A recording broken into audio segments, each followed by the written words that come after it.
Hey, I want to take some time today to do a very serious video about the recent events in Denver, Colorado. But before I get to those events, I want to acknowledge that this is still October. We are in the middle of the month now, and October is the wicked month. I think everyone knows it's the month where all those things that go bump in the night are more active than ever. And I think that's been very evident in a lot of my videos recently where I've been having some problems with some very mischievous werewolves. Werewolves don't like me. I tell everybody to buy silver bullets, be ready for werewolves. Therefore, they ain't no fans of mine. So I've been really on edge lately, and today it got worse because I went to get in one of my gun safes over here, one I don't get in very often, and it's the one that I keep Gary in. Well, when I open it up, I notice Gary's missing. He's not there. And not only is he gone, but the duct tape that I had used to secure him to the rack appears to have been chewed through. And that's kind of suspicious. And then things got even more suspicious because I kind of noticed that it stunk in there. And that's when I saw that on the inside wall of the gun safe, someone had scrawled, "Fuck you, you hairless monkey," in what only can be described as excrement. So that puts me even more on edge because I think now we know what's happened. The werewolves have taken Gary. And that makes things even worse because now not only are there a bunch of werewolves running around out there, but they're armed. Now, I'm not so worried about it because Gary's as likely to turn on them as he is to help them. And I'm kind of having a hard time being concerned that they took Gary because, they deserve each other. But I just want to let everyone know, be extra cautious because not only are there werewolves out there, and not only is it October, but now one of them at least has a gun.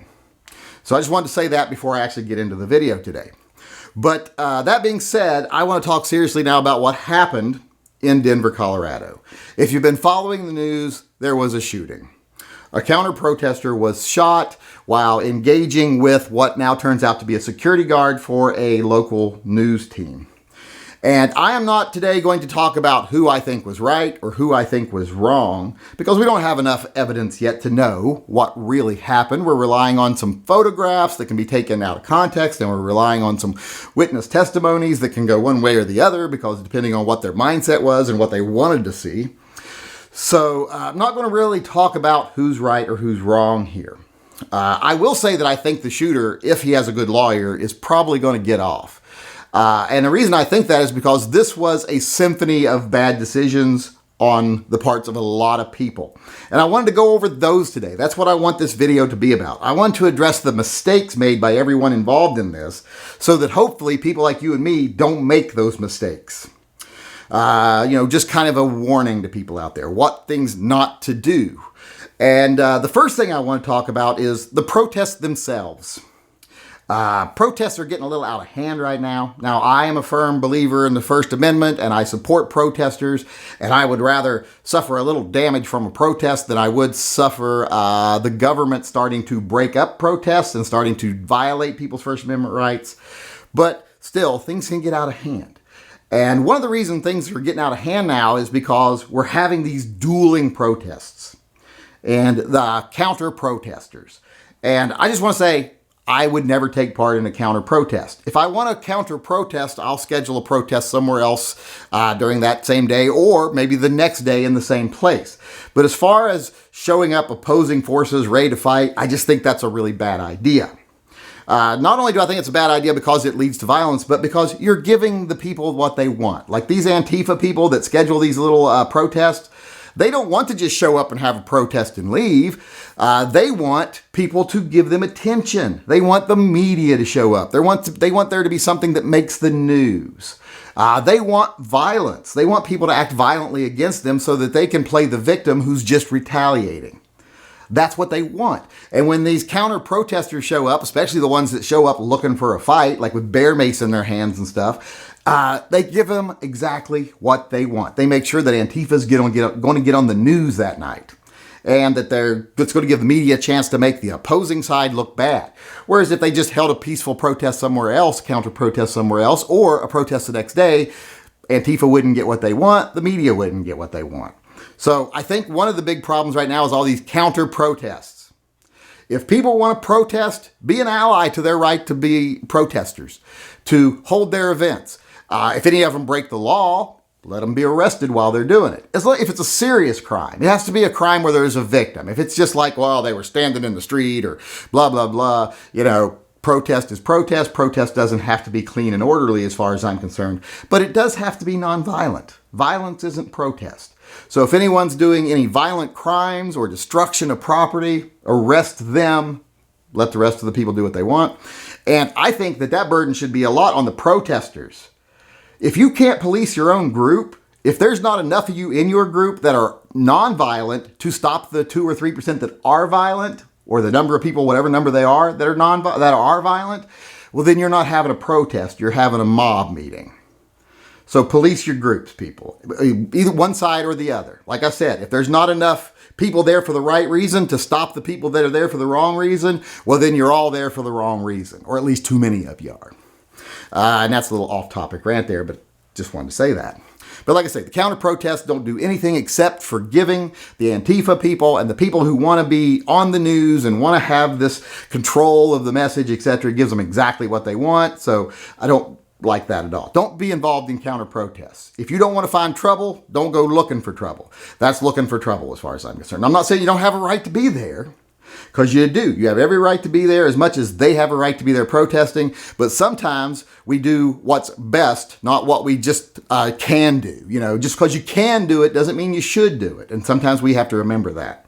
And counter-protests really don't help anybody. The protests don't really help many people nowadays the way they're doing it. But we don't need to be involved in that. We don't need to lower ourselves to that standard. So the counter-protesting thing, that's number one thing that I think is a mistake here. Just don't get involved in counter-protests. Two, if you go to be an observer or even a counter-protester, don't go looking for trouble. Don't go looking for violence. And don't appear like you're looking for violence. If you walk around with a can of bear mace in your hand, that doesn't look like you're there to defend yourself. It looks like you're on the offensive. And that, once again, plays right into the hands of people like Antifa. Because now you're the angry, bearded, tattooed, whatever guy with the mace who's just wanting to mace some people and then beat the crap out of them. And that doesn't play well with anybody outside of your own community. So not a good idea. If you want to have mace on you or you're armed, keep it hidden. That's what concealed carry is all about, not being offensive. When your gun is concealed, it's defensive. Same thing with your mace. If it's in your hand, it's offensive. So don't do that. Don't give reason for violence. Don't appear like you're looking for violence. It's just a bad thing all the way around. Another thing I want to talk about is don't hit anybody. You don't have a right to strike anybody if you're not in danger. And being involved in a mutual argument, even invading each other's personal space, doesn't give you the right to strike another person. That is assault. You're committing a felony when you do that, in most cases. So don't do that. Even if you're nose-to-nose arguing with someone, if they don't hit you first, don't hit them. If they don't at least draw back like they're going to punch you, don't strike. Because you don't have a right to do that. That's offensive also, makes you look like the bad guy. So don't do that. When I was in the military, one of the biggest things they drilled into our heads when we go out in public is, one, don't get involved in fights. Because you don't have a right to hit anybody, especially not a local. And another thing they drilled into our heads, and this is another reason why you shouldn't hit anybody, is you don't know who you're hitting. You can be in a little podunk town in the middle of nowhere outside the U.S., and you could think there's just some little loudmouth guy at a bar starting a fight and you're going to teach him a lesson. For all you know, that guy is the local drug lord's son or the mayor's son. And he might even have security right there in the crowd. And you might poke him in the chest, push him down, and then find yourself stabbed in the neck. That's something they drilled into our heads in the military. Don't start trouble with anybody because you don't know who you're starting trouble with. That's another reason not to slap anybody. That guy slapped this guy. He was armed. It ended up with him getting shot. So don't strike people. It's just not a smart thing to do, period. Once you throw the first punch, everything from then on is questionable and you are on the losing end. You have to gain ground from that point on. So don't throw the first punch. It's just a really bad idea. But also, don't escalate. This guy is in prison right now, or not prison, but he's in holding, waiting for an investigation to come through where he might be charged with murder because he escalated the situation. I long for the days, like when I was young, where two men could punch each other in the face and then everybody would just pull them apart and that was it. There's no reason in my mind to go to deadly violence, to deadly force every time you get struck. It's just, I don't think there's a reason for it. I'm a grown man. Someone slaps me, I'm going to slap them back. If I even feel that there's a need for that, because I'm like, really? You slap me? What are you, a fucking 12-year-old girl? But if someone strikes you and you're involved willingly in that argument, hit them back. Or take the high road, better yet, take the high road and don't hit them at all. But don't escalate to deadly force just because you feel like you want to. Every slap isn't justification for deadly force. Being maced isn't necessarily justification for deadly force. So don't escalate a situation, especially if you're involved in it. If you're arguing with someone and they slap you, you were involved in that conflict. If you're just standing there and someone comes up to you, maces you and tries to hit you, well, that's a different story. But, and that's where it becomes really gray. Because here's the thing, even though I think two men should just be man enough to smack each other in the face and then be pulled apart and go their separate ways, also, I know there are dangers in taking a punch. Because you don't know that that person is going to stop with punching. Especially if that person has bear mace in their hand. If they punch you and you punch them and then they mace you, you don't know what they're going to do once you're incapacitated. Are they going to stab you? Are they going to beat you with a rod? Are they going to do what? They could beat you to death and you would be very hard pressed to do anything about it after you've been maced. There's a reason police use mace. So if someone does smack you, like I say, if you're a man, smack them back. But if they're here holding bear mace in their hand and they might have a gun on their hip too, I can see where you could feel in danger right there. You could feel in fear of your life justifiably, which is why I think this shooter, this guy who was supposedly a security guard, although he's not licensed, is probably going to get off because the other guy hit him first. The other guy had mace in his hand, and they do say 2 guns were recovered at the scene. So that's starting to make me think that they recovered the gun of the guy who shot the other guy and the gun from the other guy. We will see as things come out. Like I say, that's speculation at this point. But to me, this was just a symphony of errors. Don't show up to counter protest. It's just giving them what they want. Don't strike somebody. Don't look like you're looking for trouble, carrying around mace and things like that. Don't escalate to deadly force as soon as someone smacks you in the face. It's not justified under most circumstances. It was just error after error after error on everybody's part here.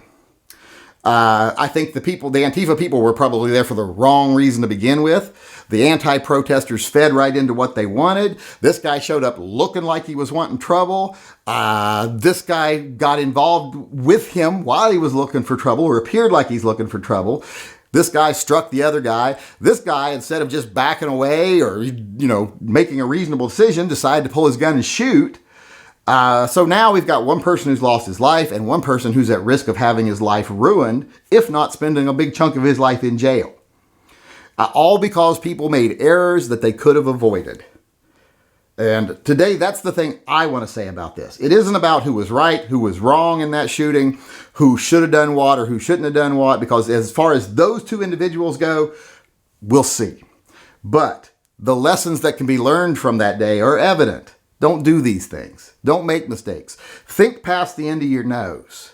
When you make a decision on what you're going to do today, think about this is what could come from it. These are the chain of events that could happen, and I'm setting it off right now by making this decision. Don't just go, I'm going to do this, and damn the consequences. Make good choices, especially if you're going to carry a gun. If you're carrying a gun, think differently than you would if you're not. It's like when I was at the Chaz.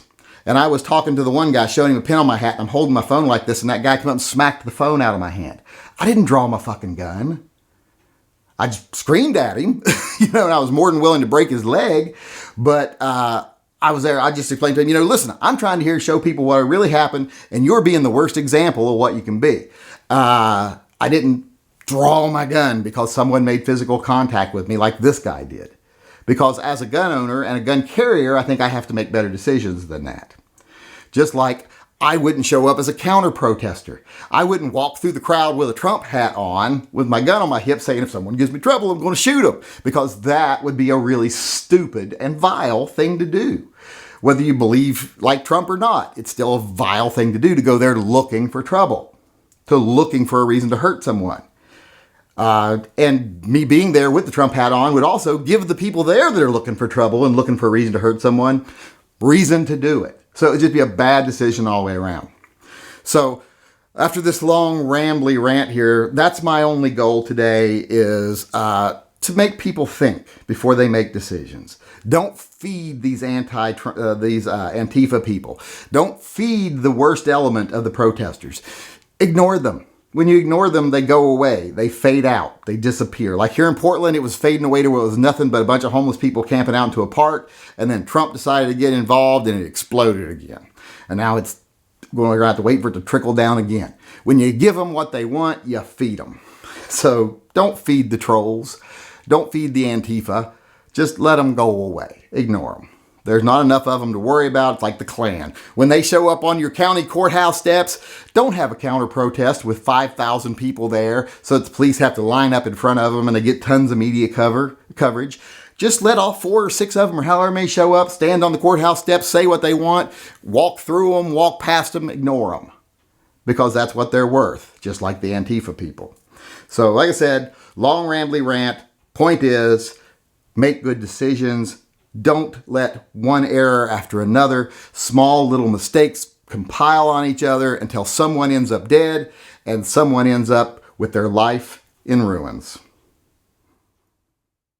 Hey, this is the Yankee Marshal, just reminding everyone out there that if you disagree with anything I say in any one of my videos, be it something political or tactical, I am going to give you the opportunity to come talk to me face to face instead of just having to put stuff in comment sections where someone might not even read them. You can come in one of my live chats and tell me off in person. You just have to send an email to shootingleftofcenter@gmail.com, and in the subject line of that video put slap the yank, and then I will get back with you and set up a time where you can come in one of the live chats and tell me off face to face.